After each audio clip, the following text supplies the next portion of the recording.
उचित दर विक्रेताओं ने जताई नाराजगी। पूर्ति निरीक्षक अमित चौधरी पर लगाए भ्रष्टाचार के आरोप। सामूहिक इस्तीफे की पेशकश।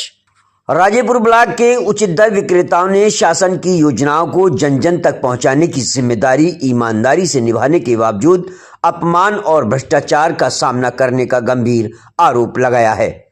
उन्होंने सामूहिक रूप से अपने पदों से इस्तीफा देने और ई पास मशीनें जमा करने का ऐलान किया है।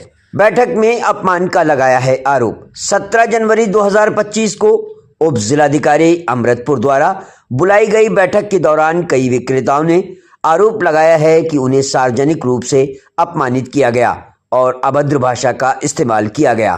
कोटेदारों का कहना है कि इस व्यवहार से वे मानसिक रूप से परेशान हैं। उनका आरोप है कि उप जिलाधिकारी का रवैया उन्हें मुगल काल की गुलामी जैसा महसूस कराता है। भ्रष्टाचार और अवैध वसूली के लगाए आरोप। कोटेदारों ने पूर्ति निरीक्षक अमित चौधरी पर गंभीर आरोप लगाते हुए कहा कि उनसे प्रतिमाह 3,000 से 5,000 रुपए की अवैध वसूली की जाती है। इसके अलावा सिंगल स्टेप डिलीवरी के माध्यम से राशन की आपूर्ति में भी ठेकेदारों के साथ मिलकर कटौती की जाती है, जिससे कोटेदारों को राशन का वितरण प्रभावित होता है। त्यागपत्र और ई पास मशीनें लौटाने का भी ऐलान किया।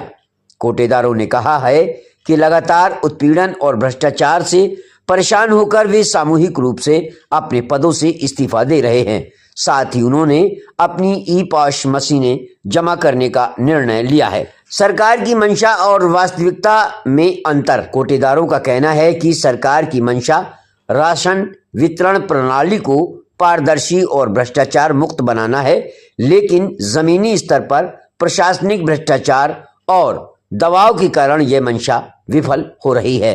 प्रशासन की चुप्पी पर खड़े हो रहे हैं सवाल। इस मामले में जिला प्रशासन की भूमिका पर भी सवाल खड़े कर दिए हैं।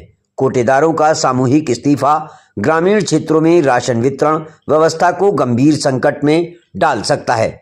अब देखना होगा कि जिलाधिकारी फर्रुखाबाद इस मुद्दे को कैसे सुलझाते हैं और पीड़ित कोटेदारों की शिकायतों का समाधान कैसे करते हैं। आगे की कार्रवाई पर नजर रहेगी। क्या प्रशासन पूर्ति निरीक्षक अमित चौधरी और अन्य आरोपित अधिकारियों के खिलाफ कार्रवाई करेगा? क्या उचित दर विक्रेताओं की समस्याओं का समाधान होगा या फर्रुखाबाद की राशन व्यवस्था एक बड़े संकट में पड़ जाएगी? इन सवालों के जवाब आगामी दिनों में मिलेंगे। फर्रुखाबाद से विशेष संवाददाता आरिफ सिद्दीकी की रिपोर्ट।